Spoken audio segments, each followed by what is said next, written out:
living with unwavering faith. Amen. So last month, tinuruan tayo ng Diyos kung paano may establish yung pananampalataya natin, kung paano tatatag tayo bilang mga Kristiyano. Amen. Kasi ang buhay natin ay punong-puno ng labanan. Amen po ba yun? Naniniwala po ba kayo doon? Na ang buhay Kristiyano ay punong-puno ng labanan. May nagsabi nga na isang preacher na ang buhay Kristiyano daw ay hindi siya playground. Ang Kristiyano ay ito ay battleground. Amen. Kasi araw-araw na baka tayo. Sino may mga labanan sa buhay? Taas kamay. Amen. Lahat naman tayo, walang exempted sa mga labanan natin. Kaya ang Diyos, patuloy na tayo tinuturuan, patuloy na gusto ng Panginoon makapakinig tayo ng kanyang mga salita para patuloy na lumalim ang ating pananampalataya.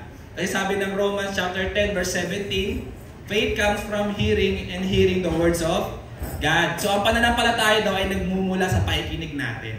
So every time na nakikinig tayo ng salita ng Diyos, lumalalim ang ating pananampalataya. Sabihin nga natin, pananampalataya. Amen. Gising na po ba tayo? Tingnan mo yung katabi mo. Baka may muta pa yan. So ngayon, nasama na tayo ng November. Yan, praise God. Palakpakan naman natin ang Panginoon. Ang pinakamalakas na palakpak. Kasi na-survive natin, ang glory to God, ang buong month ng October. So ngayon, nasa month tayo ng November at yung tema natin ngayong month is One in Christ. One in Christ. So alam niyo po ba na tayo, isa tayo kay Kristo. Maniniwala po ba kayo dyan? Kaya meron po akong ipapahula sa inyo na picture. Walaan niyo po kung ano po ito. Ito po. Yan. Anong flag yan? Ayun, grabe si Dave na yan. Napakatalino. So, ang tawag dyan, ang flag na yan ay United Nation. Alam niyo po yung United Nation, na-establish po siya noong October 24, 1945. Okay? So, bakit ba merong United Nation? Kasi, ang pinaka-main objective kung bakit na itatag yung United Nation para magkaroon ng international peace and security. Okay, para magkaroon tayo ng peace, international peace and security. Paano kaya kapag walang United Nation? Sinerge ko po siya, ano yung possible na nangyayari kapag walang unity, kapag walang United Nation na tinatawag. So, mangyayari pala, ang mangyayari kapag hindi united ang mga nations, ang mga bansa, magkakanda, gulo. Magkakaroon daw po ng chaos. Magkakaroon ng mga laban sa mga bansa. Kaya alam niyo po, tinatag po yan noong October 24, 1945 para magkaroon ng kapayapaan. Amen po ba yun? So, ayan. So, kaya ngayon, yung pag-uusapan natin, alam niyo po napakahalaga sa isang simbahan na nagkakaroon tayo ng isang layunin, ng unity. Sabihin nga po natin, unity. Amen. Unity. Kasi bakit? Ang Diyos, tandaan po natin, ang Diyos ay Diyos ng kaayusan. Naniniwala po ba kayo doon? Ang Diyos natin ay Diyos ng kaayusan. So, pansinin po natin, napakaganda ng pagkalikha ng Diyos. Meron mo sa Genesis pa lang. Bago na tayo likhain, nilikha niya muna yung mga pangangailangan natin. Tama po ba yun? Yung yung hangin, yung kakainin natin. Kasi alam ng Panginoon na tayo, kapag inuna niya tayong likhain, magugutom tayo. Magugutom si Melvin. Magugutom tayong lahat. Di ba? Pag wala pang hangin, kapag walang araw, kapag walang liwanag, di ba paano tayo? Kaya nga ang unang nilikha ng Panginoon, yung mga pangangailangan natin. Alam mo, hindi natin maisip kung gaano kaayos ang Diyos kapag lumilikha siya ng mga bagay. Pansinin mo na lang yung katabi mo, tingnan mo yung katabi mo. Di ba? Tingnan mo mula ulo hanggang talampakan kung paano siya nilikha ng Diyos. Amen? Yung napaka-perfect niyan. Di ba, biruin mo, dalawa yung mata. Hindi nilikha ng Lord, tatlo yung mata. Tama po ba? Yung mata nasa harapan, wala sa likuran. Tama, napaka-perfect. Yung tenga natin, di ba? Nasa gilid. Wala sa noo. Tama po ba yon? Yung ilong natin, kahit pa po yan. Amen? Nakakaamoy. Di ba? Kahit hindi yan masyadong katangusan, perfect yan na nilikha ng ating Diyos. Amen po ba yun? Biruin mo, napaka-perfect na ang pagkakalikha ng Diyos sa lahat ng bagay. Kasi ang Diyos ay Diyos ng kaayusan. Amen po ba? Amen po ba yun? Amen. So, kaya huwag natin sasabihan yung mga katabi natin na ang pangit mo. Huwag natin sasabihan kasi perfect yan na nilikha ng Diyos. Amen po ba? Masterpiece yan. Biruin mo. Tayo mga tao, tayo yung kumbaga magandang creation ng Diyos. Kasi bakit? Nilikha tayo gamit ang kamay ng Diyos. Hinulma tayo parang yung sa may potter's hand. Diba yung clay? Diba? Ang ginagawa niya, hinuhulma niya ng talagang perfect na perfect. Amen po ba? At ganoon din ang Diyos. Alam mo yung mga bagay na nandito sa mundo, nilikha ng Diyos sa magitan ng labi, ng salita. Pero tayo, ginamitan tayo ng kamay ng Diyos. Amen? Kaya nga sabi sa Isaiah, yung mga pangalan daw natin nakaukit sa kamay ng Diyos eh. Amen po ba? Ganon tayo kahalaga. Amen? Ganon tayo nilikha ng ating Diyos. Amen po ba yun? Sabi ng Roma chapter 12 verse 4 hanggang 5. Ito po yung verse natin. Roma chapter 12 verse 4 hanggang 5. Ang sabi ito, kung paano ang katawan ay binubuo ng maraming bahagi at magkakaiba ng gawain ang bawat isa, gayon din naman, kahit na tayo ay marami, nabubuo tayo sa isang katawan ni Kristo at tayong lahat ay bahagi ng isa't isa. Katulad daw ng katawan na nabubuo siya ng iba't ibang bahagi. Ang bawat katawan natin, iba't ibang function. Tama po ba yun? Yung paa natin, hindi natin siya pwedeng pangkain ng mga pagkain. Tama po ba? May nakita na po ba kayo na yung paa ginamit para pangkain? Pero po ba? Pero ang reality, di ba? Ang halos ang purpose ng paa, panglakad, pangsuot ng sapatos, di ba hindi siya pangkain? Tama po ba? Ang pangsubo natin sa pagkain, kamay. Tama po ba 'yon? Tama? So ang bawat bahagi, ang bawat isa sa ating katawan merong purpose. May function lang siya na ginagalawan. Hindi pwedeng ang paa kung sumusubo siya ng pagkain. Hindi rin pwede ang kamay naglalakad. Hindi rin po yung pwede. Tama po ba 'yon? Tama po ba 'yon? Naniniwala po ba kayo doon? Parang hindi po kayo naniniwala. Amen. Palapakan nga po natin ang Panginoon. Kasi pa ba tayo? Amen. So katulad daw ng katawan, tayo, pinag-isa tayo sa isang katawan. Ito yung katawan ni Kristo. Amen po ba? Amen po ba? At alam niyo po, hindi pwedeng napakaganda talaga, napaka-amazing talaga ni Lord. Kasi biruin mo, kung saan lilingon yung ating mata, yung isang sa right natin, itong right na natin, yung right pumunta doon, yung left pupunta rin doon. Tama po ba? Napakaganda di ba? Pag gumanon, dalawa sabay. Amen? Hindi pwedeng, may nakita na po ba kayo? Yung isa nandito, tapos yung isa nandoon nakatingin. Di ba? Meron. Baka ano yun? Meron ba ganun? Parang wala eh. O yung paa. Diba, yung paa mo gusto pumunta doon. Tapos yung kabila gusto pumunta doon. Pwede ba yun? Walang ganun. Diba? Walang ganun. Napaka-orchestrated ng pagkalikha sa atin ng Diyos. Amen po ba? Pansinin mo, yung paa natin hindi parehas kanan. Diba? Yung paa natin, yung kamay natin, hindi parehas kanan, kaliwa. Amen po ba? Amen. Biruin mo na kung paano nakaka-amaze ang Diyos. Kasi paano mo, halimbawa na lang yung isang paa mo nakabalik na nakaganyan. Di ba? Ang pangit tignan, tama po ba yun? Kasi perfect nga tayo nilikha ng Diyos. Amen po ba? Amen po ba yun? Amen. At gusto ng Panginoon, katulad ng ating katawan, mayroong pagkakaisa, ganun din yung body of Christ, nagkakaisa rin po dapat. Amen po ba? Kasi alam niyo po, ayaw ng Diyos na na ang body of Christ nagkakanda gulo-gulo.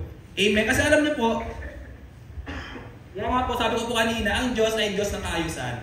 Amen. At alam niyo po, kung ang Diyos ay Diyos ng kaayusan, ang kaaway naman, amen, Diyos siya ng kaguluhan. Amen.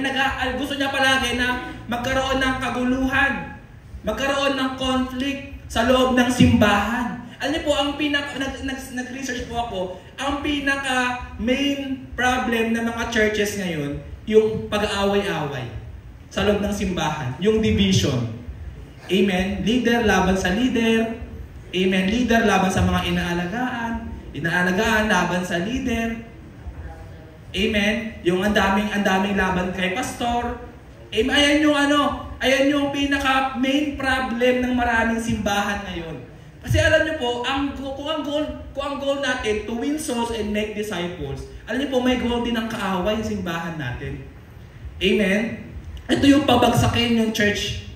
Amen? Sirain ang simbahan, sirain yung body of Christ na tinatag ng Diyos. Alam niyo po, ang totoo, hindi po ang nagtatag dito ang pastor natin. Ang nagtatag ng body of Christ, wala pong iba kundi ang Panginoon.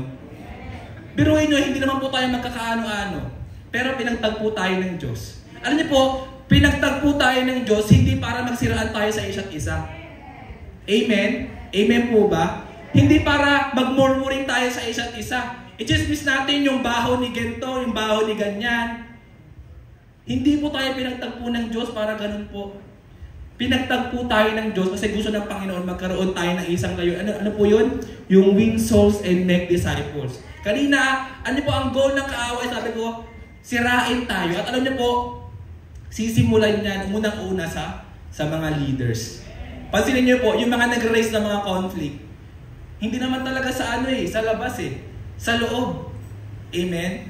Sa atin na mga leaders, sa atin na mga na mga disciple. Kasi bakit?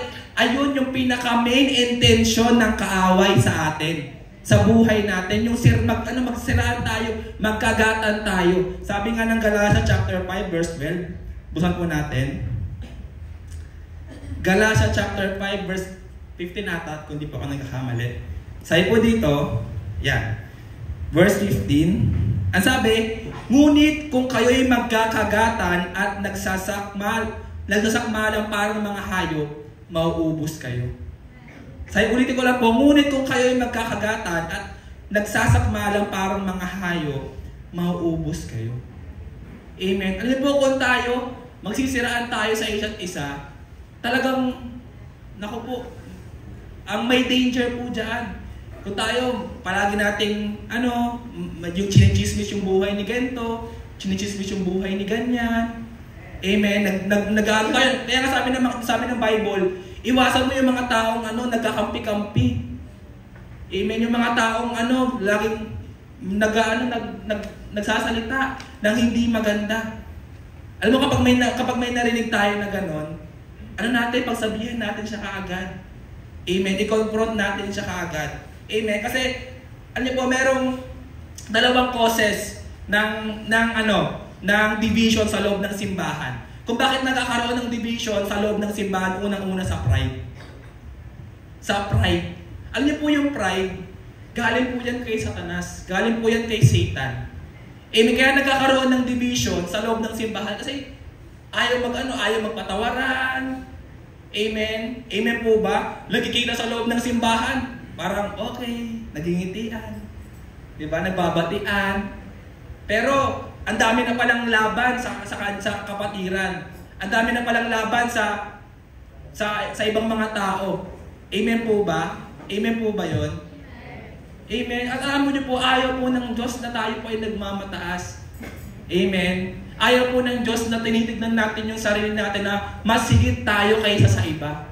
Mas higit tayo kaysa sa mga tao sa paligid natin. Ayaw po ng Diyos po yun. Amen. Gusto ng Diyos manatili yung humbleness sa atin.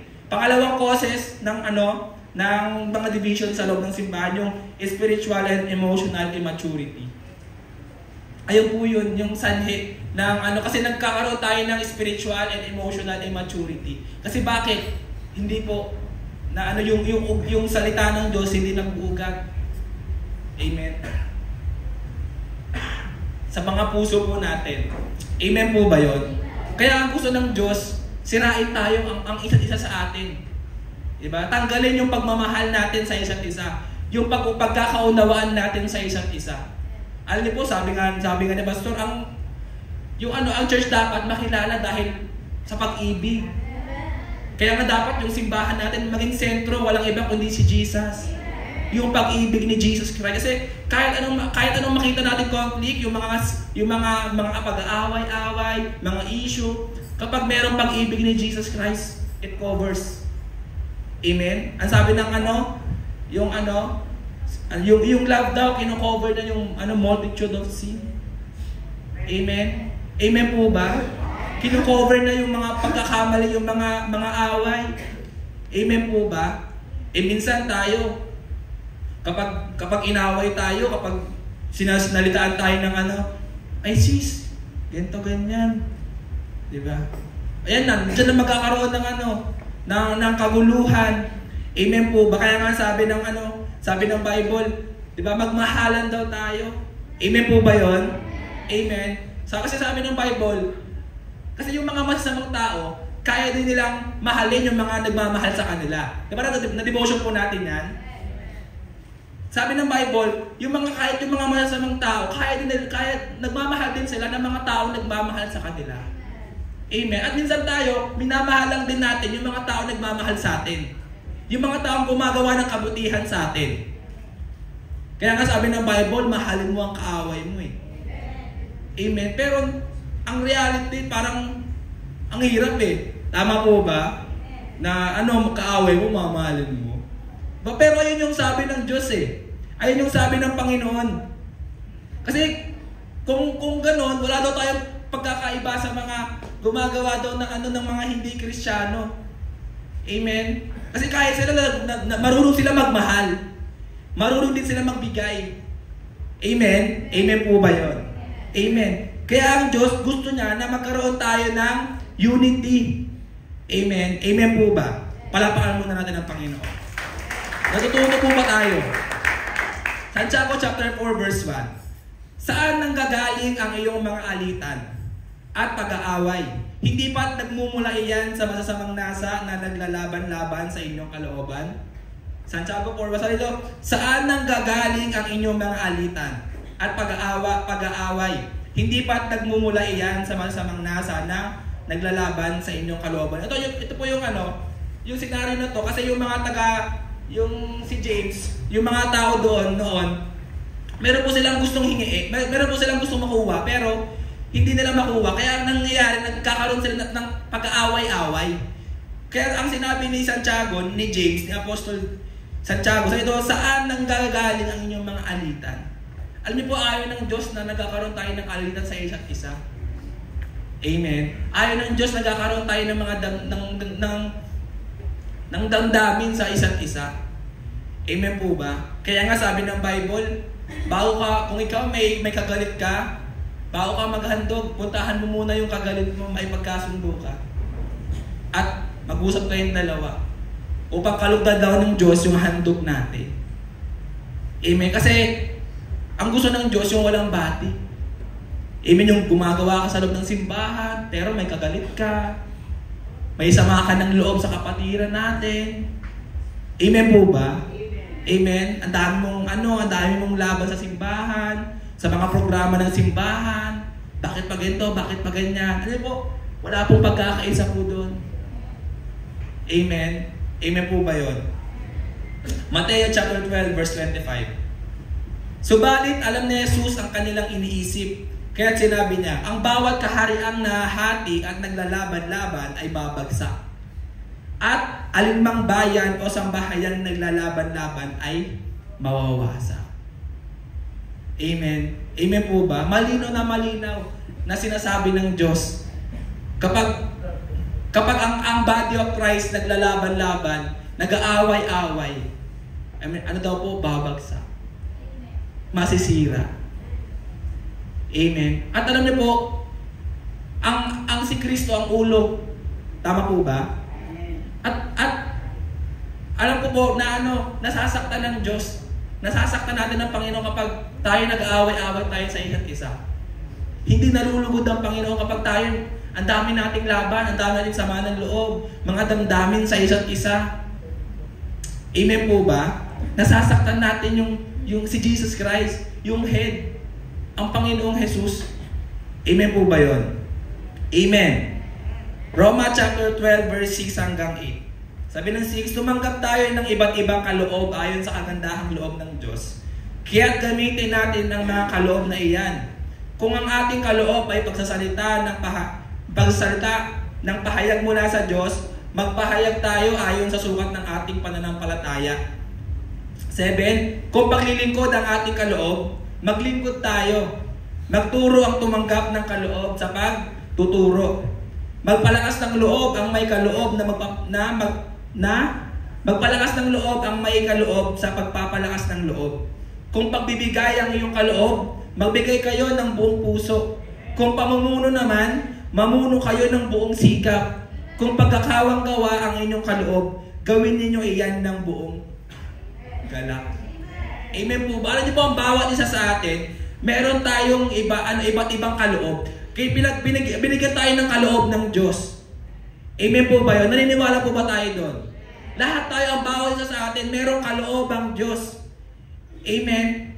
Amen po ba? At yung kaloob na yan, huwag natin gamitin sa pag-aaway-away.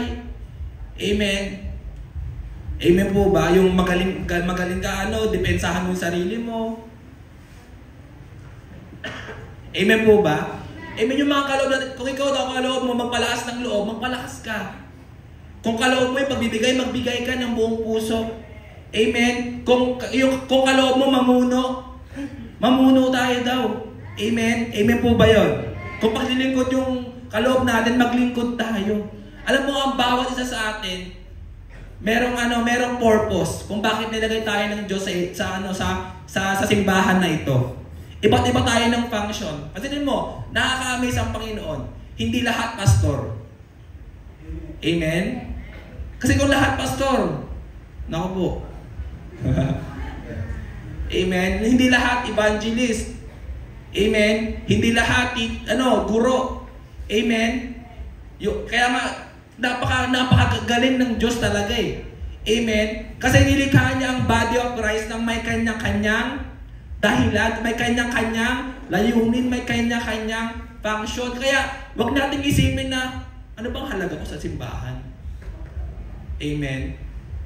Ano bang purpose ko sa simbahan? Amen? Bakit ba ako nagpapatuloy? Amen? Amen po ba? Kaya napakahalaga na i-discover natin. Amen po ba yun? Yung kaloob na binigay sa atin ng Diyos. Sabi mo sa katabi mo, kapatid, i-discover mo kung ano yung kaloob sa'yo ng Diyos. Amen. Amen po ba yun? Tandaan natin is, alisin natin yung thinking na, pasikip lang ako sa church. Amen. Hindi naman ako importante sa church. Amen. Alisin natin yon. Kasi ang bawat isa daw ay mahalaga sa Diyos. Ang bawat isa, ang bawat parte. Halimbawa yung kamay. Diba? Ang kamay po ba, pag tinanggal mo, diba? Maano pa siya? Diba mahalaga siya, diba? Amen po ba? Kahit yung mga maliliit na parte ng katawan natin, mahalaga eh. Amen yung kuko, mahalaga yan.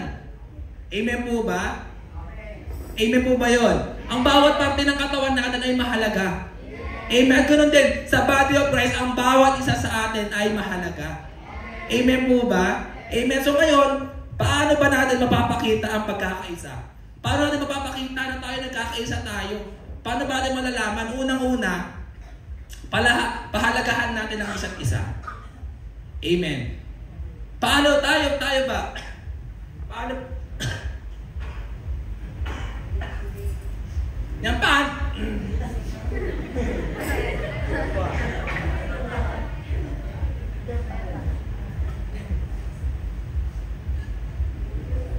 Ayan. Paano po ba natin pinapahalagaan yung isa't isa?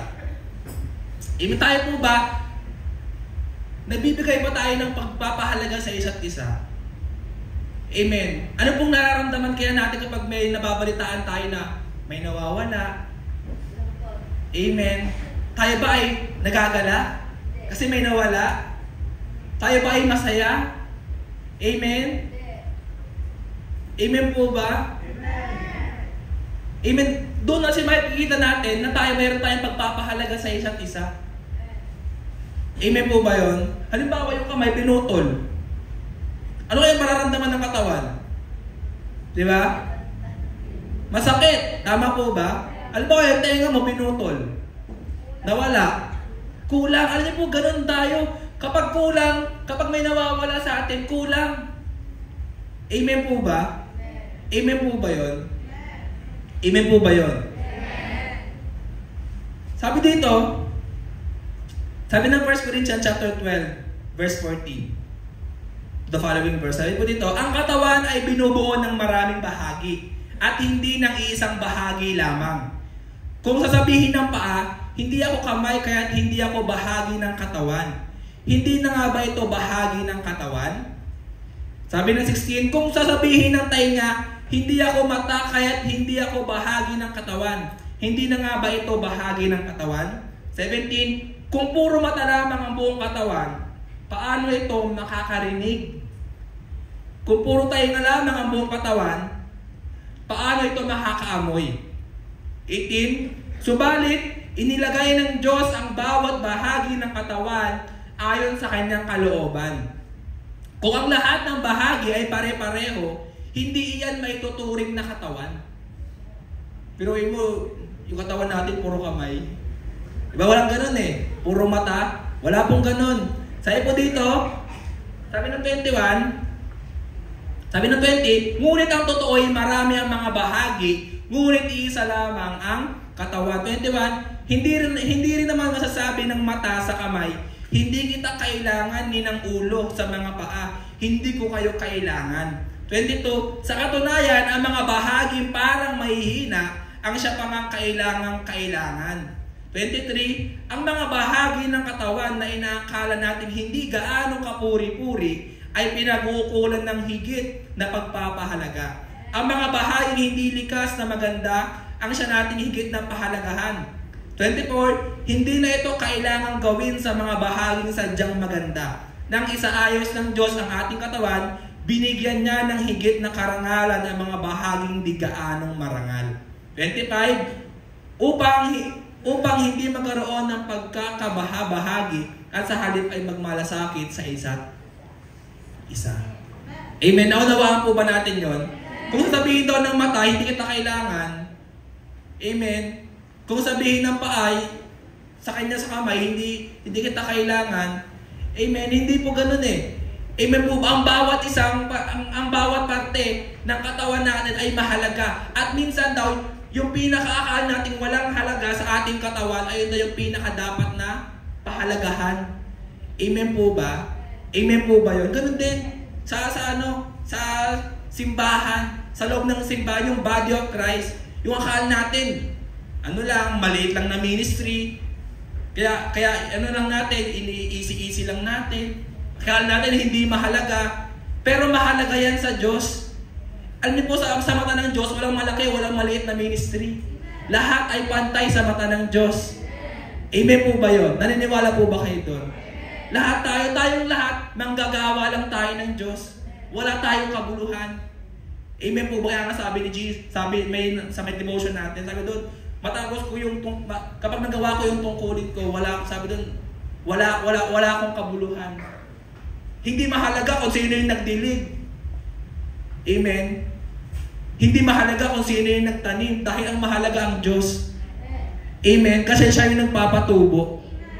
Tayo mga manggagawa lang tayo. Amen. At huwag natin isipin na mas mahalaga tayo sa ibang mga tao.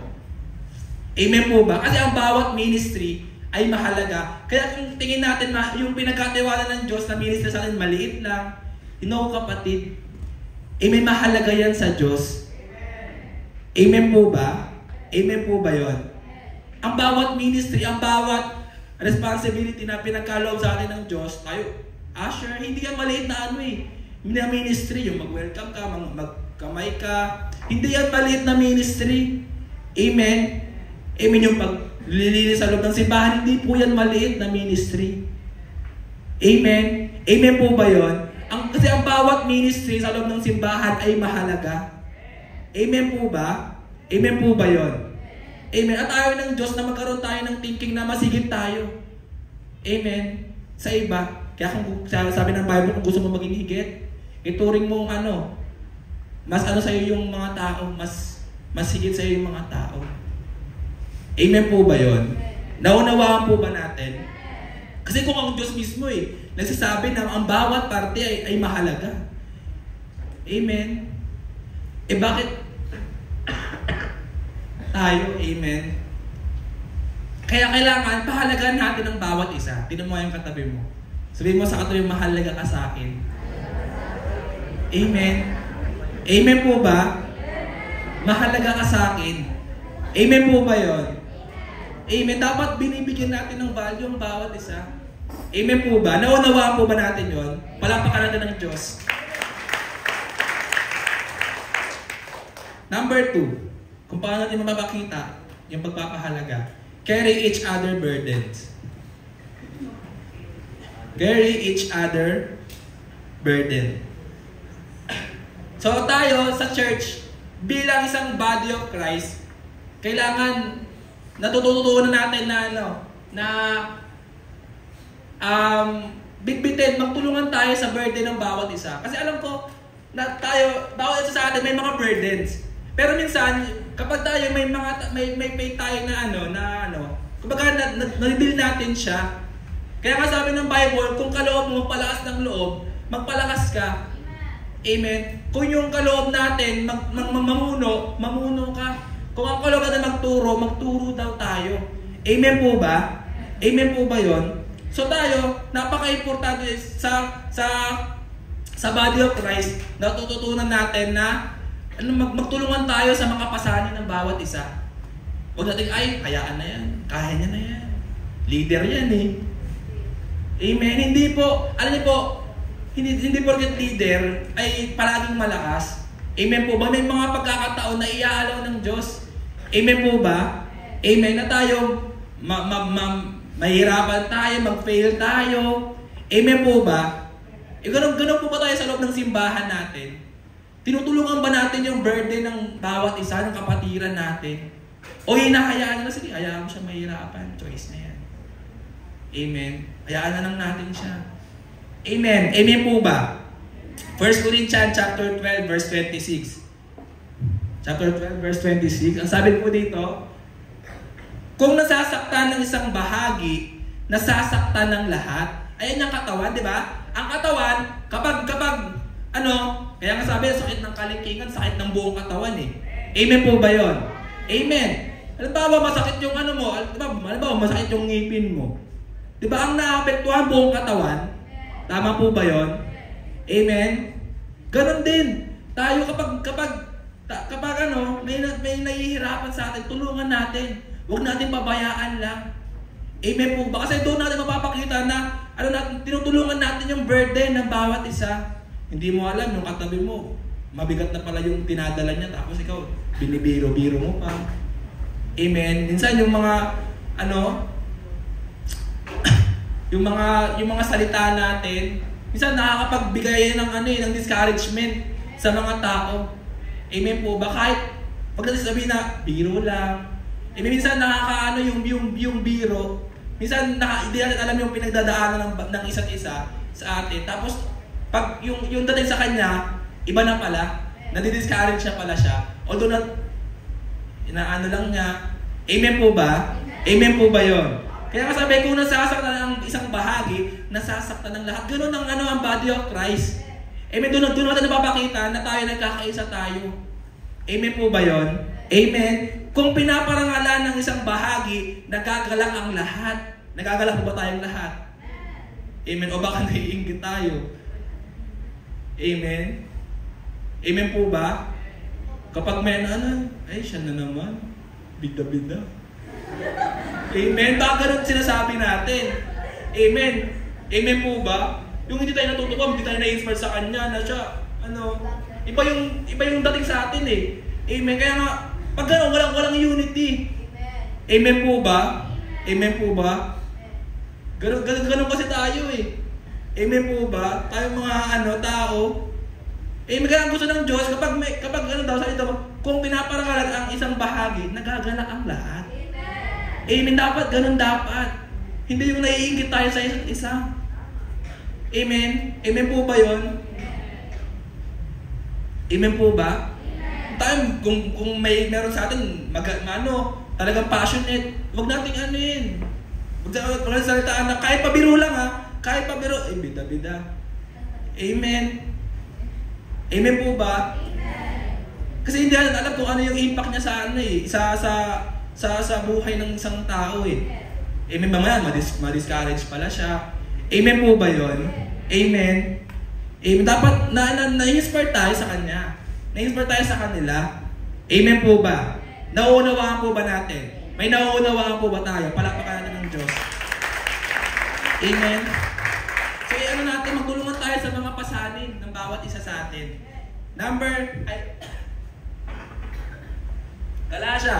Galatia chapter 6, verse 2 to 3. Magtulungan kayo sa pagdadala ng pasanin ng bawat isa. Sabi ng Panginoon. Galatia chapter 6, verse 2 to 3. Magtulungan kayo sa pagdadala ng pasanin ng bawat isa. Sa gayong paraan ay matutupad ninyo ang utos ni Kristo.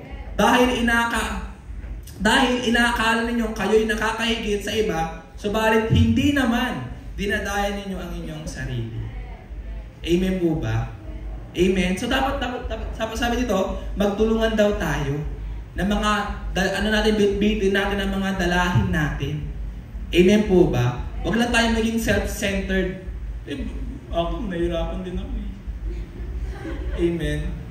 Ako, may pasanin din ako eh. Diba? Amen po ba? Amen. Kaya dapat magbintan tayo, dalhin natin din. Amen. Kapag, diba, ang isang yung speaker na yan, kapag binuhat mo yung mag-isa, mabigat, tama? Tama po ba? Hindi mo makakaya yan. Pero pag binuhat ng mga 5 katao, kaya-kaya, napapadali. Ganun din, napapadali yung mga pasanin kapag tayo nang tutulungan. Amen po ba? Sa vision. Amen. Mapapadali ang vision kapag ang bawat isa ay gumagawa. Kaya nga sabi ng Bible, ang bawat bahagi, kapag ang bawat bahagi ng katawan ay gumagawa, ang katawan daw ay lumalakas. Amen po. Ganun din, ang bawat bahagi, kapag ang bawat bahagi ng katawan ay gumagawa, ang nangyayari, lumalakas daw ang katawan. Ganun. Amen po ba? Ang body of Christ, kapag lahat tayo nagpo-function, amen, lumalakas ang simbahan. Amen po ba? Amen. Pansinin nyo kapag sa parte ng katawan natin, meron tayong hindi nagagalaw. Amen. Ang nangyayari, nanghihina eh. Pansinin nyo po yung mga may edad na. Bakit sila kilos ng kilos, walis ng walis pag umaga? Kasi kapag hindi sila nakakakilos, nanghihina yung katawan nila. Ganun din sa body of Christ. Kapag hindi lahat ng parte nagpo-function, damay ang buong katawan. Amen po ba? Amen po ba yun? Bilang nyo ang bawat sa atin, ilan yung attendance sa atin ngayon? Siguro 50, 60? O kung ang bawat isa, magbigbit ng isa. Amen. Ilan doble na? Amen. Nasa 120 na tayo. Amen po ba? Amen po ba yun? Ang bawat isa magpo-function, ako po, talagang lalakas ang body of Christ. Amen po ba? Palapakan natin ng Diyos. Number 3, last. Number 3, pagmamahalan. Ayan. Ayan po ang pinaka-point nito, yung pagmamahal. Amen. Sa loob ng simbahan,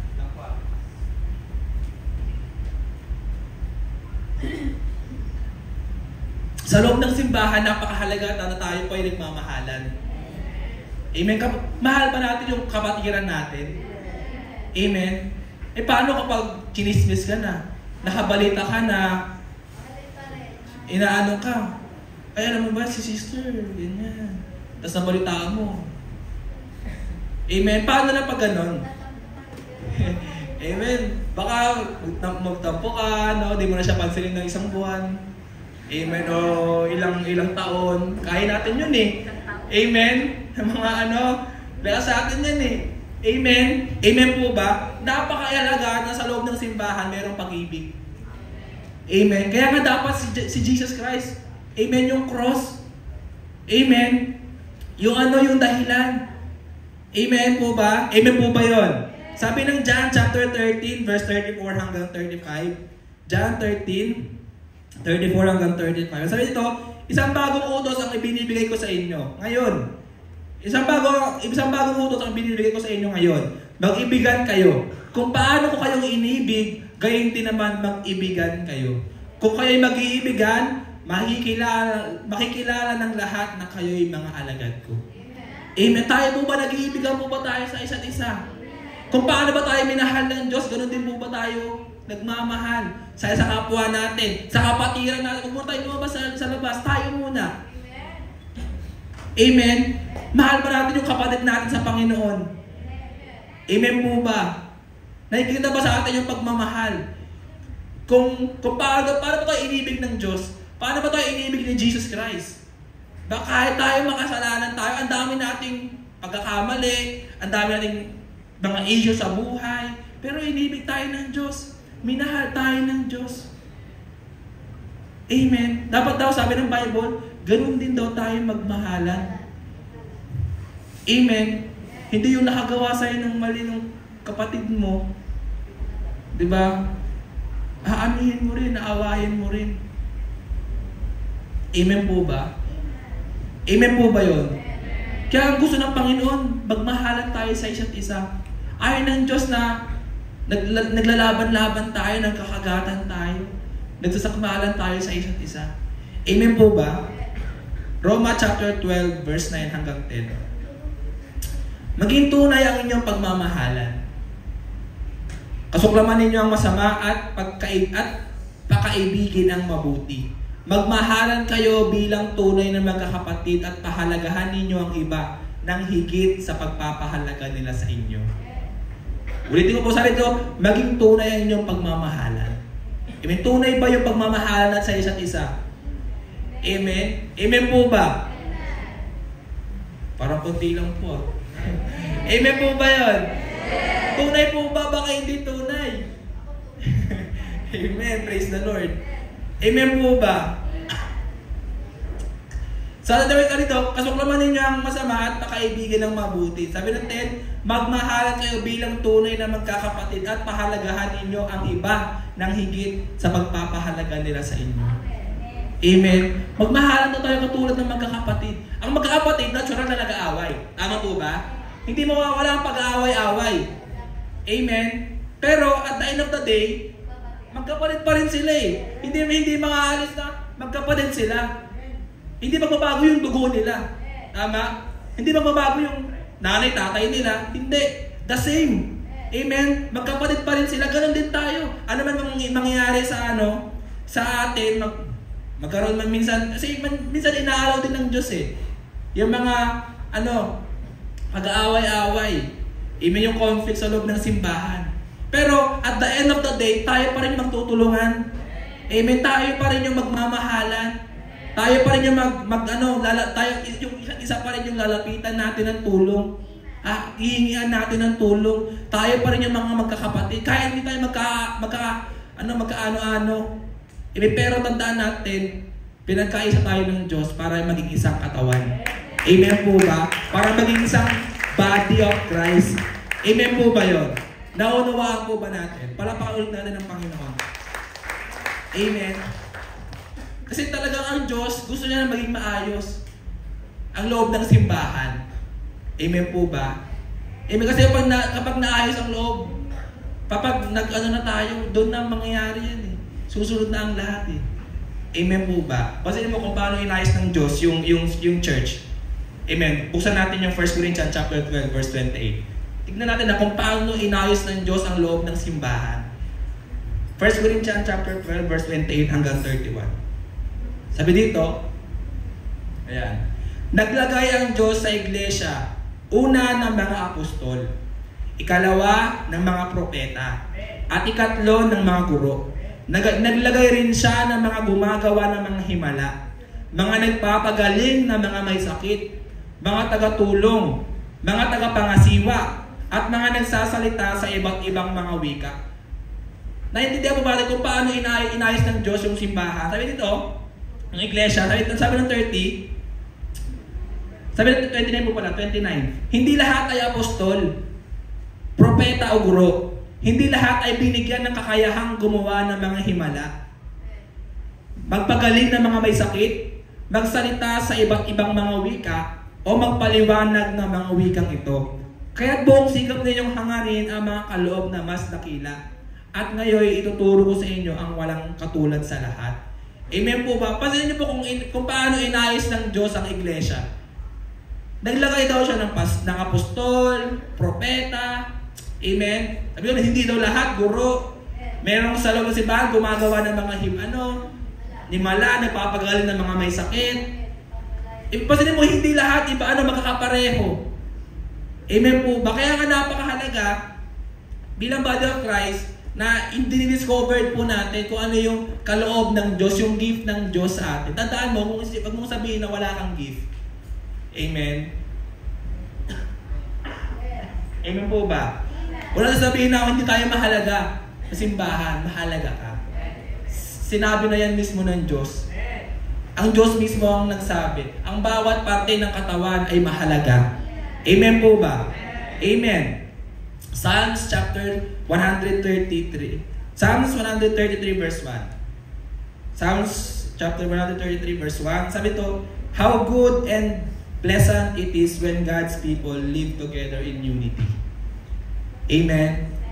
Sabi po dito, how good and pleasant it is when God's people live together in unity. Ano daw? Yung napakaganda daw pagmasdan. Kung yung mga tao, kung yung people of God namumuhay ng mayroong pagkakaisa. Amen po ba? Amen po ba yun? Amen. Ang Diyos gusto niya maging maayos ang bawat isa sa atin. Durugin niya mga conflict, yung mga pag-aaway-away, yung mga damdamin natin sa isa't isa. Amen. At alam niyo po, ito yung time na gusto ng Panginoon magmahalan tayo. Magpakumbabaan tayo sa isa't isa. Amen. Amen po ba? It doesn't matter kung ano yung nagawa ng kapatid natin sa atin or nagawa ng ibang tao sa atin. Amen. Kung gusto nating maging maayos ang lahat, magpakumbaba tayo. Amen. Huwag tayong magmamataas. Siya gumawa ng kasalanan eh. Siya gumawa ng ganito eh. Ginento niya ako. Amen. Alam niyo po yung doesn't matter. Doesn't matter po. Amen po ba yun? Amen. Gusto ng Diyos maging maayos tayo. Gusto ng Diyos magmahalan tayo sa isa't isa. Amen po ba? Amen. Amen po ba yun? Gusto ng Diyos pahalagahan natin yung kapatiran natin. Pahalagahan natin yung bawat isa. Amen. Kung may nawawala, kamustahin natin. I-reach out natin hanggang kaya natin. Amen po ba? At tulungan natin kung sino man nahihirapan, may mga burden sa. Although lahat tayo may mga burden tayo. Amen. May mga bitbitin tayo, may mga dala tayo. Pero ang gusto ng Diyos, makita na tayo nagtutulungan tayo sa mga pasanin natin. Amen po ba? At magmahalan tayo sa isa't isa. Kung paano tayo inibig ng Diyos. Huwag nating pairalin yung galit natin. Yung pride natin. Tandaan natin, nagkasala din tayo. Amen? Amen po ba? Walang higit sa atin. Lahat tayo ay pantay sa paningin ng Diyos. Amen po ba? Amen po ba yun? Palapakan natin ng Diyos. Kaya tulong po ba tayo? Tayo po tumayo. Mag-pray po tayo.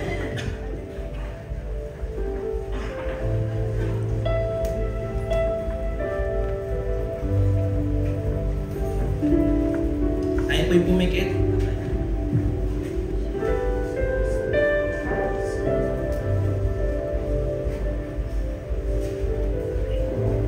Ngayon, kumakatok ang Diyos sa puso natin. Amen. Pumikit tayo ngayon. Kung may kagalit ka man sa loob ng simbahan, ngayon isipin mo siya.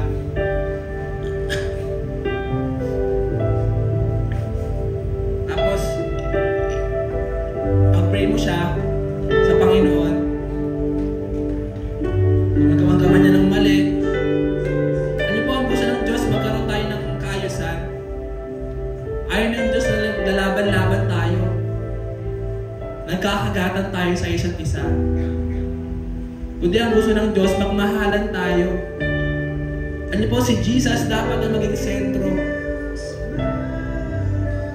ng simbahan natin, ng church na to.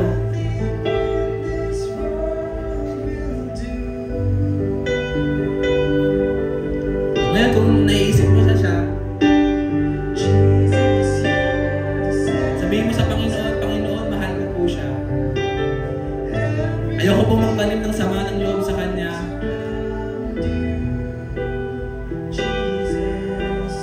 Gusto ko pong magkaayos kami. Magugat nawa sa puso natin yung pag-ibig ng Diyos. Yung pag-ibig ni Jesus. Paano ba tayo minahal ng Panginoon? Paano ba tayo inibig ng Diyos? Ganun din gusto ng Panginoon na mag-ibigan tayo.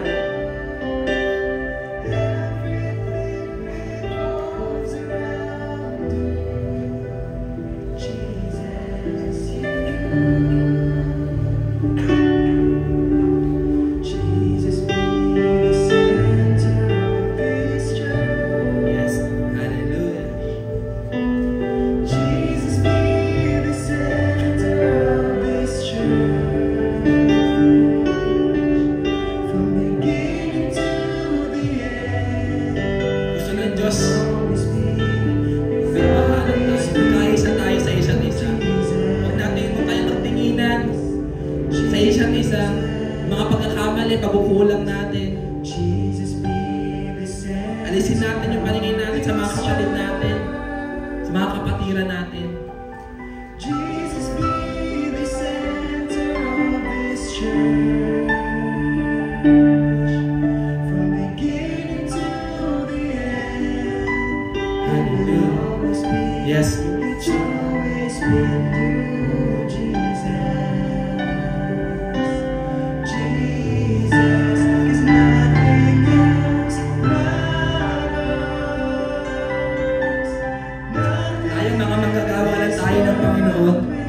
Hindi mahalaga kung sino yung nagtanim, nagdilig. Ang mahalaga ang Diyos. Ang mahalaga ang Panginoon. At ang Diyos ang nakakaalam ng mga trabaho natin, yung mga works natin sa Kanya.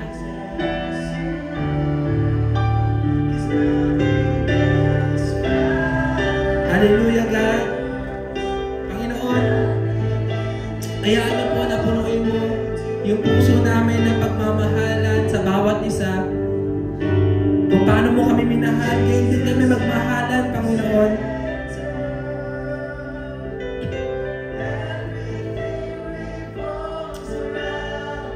Lord, walang nakakahigit sa amin.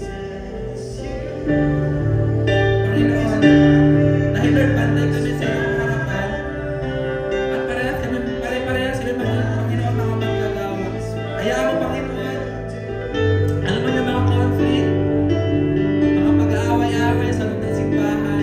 In the name of Jesus, we declare, Panginoon, alisin mo po ito, durugin mo po ito, yung mga division, hindi pagkakaunawaan sa bawat isa. Hindi, hayaan niyo po na magmahalan kami, magkaunawaan kami. Pero hindi ko po alam kung ano po yung bigyan ng bawat isa sa amin. Pero tulungan niyo po kami, Panginoon, kung saan po kami nahihirapan. Tulungan niyo po kami kung saan po kami nabibigatan. Si Lord, kailangan namin ang tulong mo.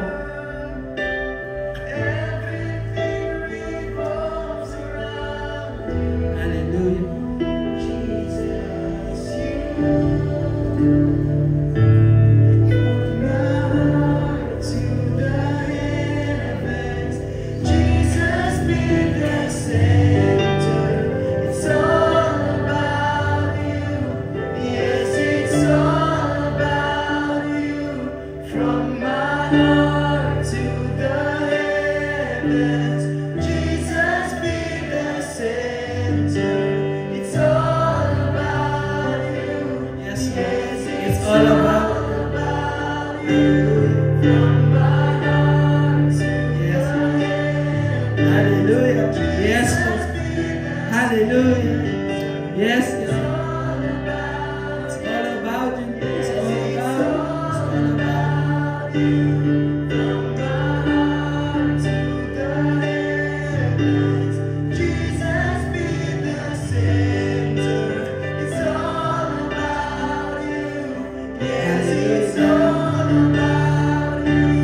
From the heart to the heavens, Jesus be the center.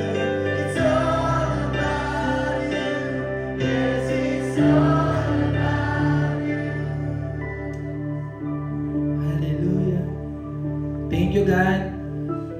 Kasi ngayon, nire-restore mo, Panginoon, yung relationship namin sa bawat isa. Hayaan niyo po, Panginoon, na as a body of Christ, Lord, na magmahalan kami, magkaroon kami ng pagkakaisa.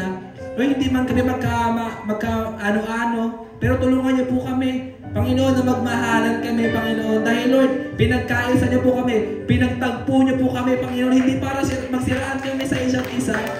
Kundi, Panginoon, pinagtagpo mo kami para magmahalan kami. Gawin namin yung purpose namin.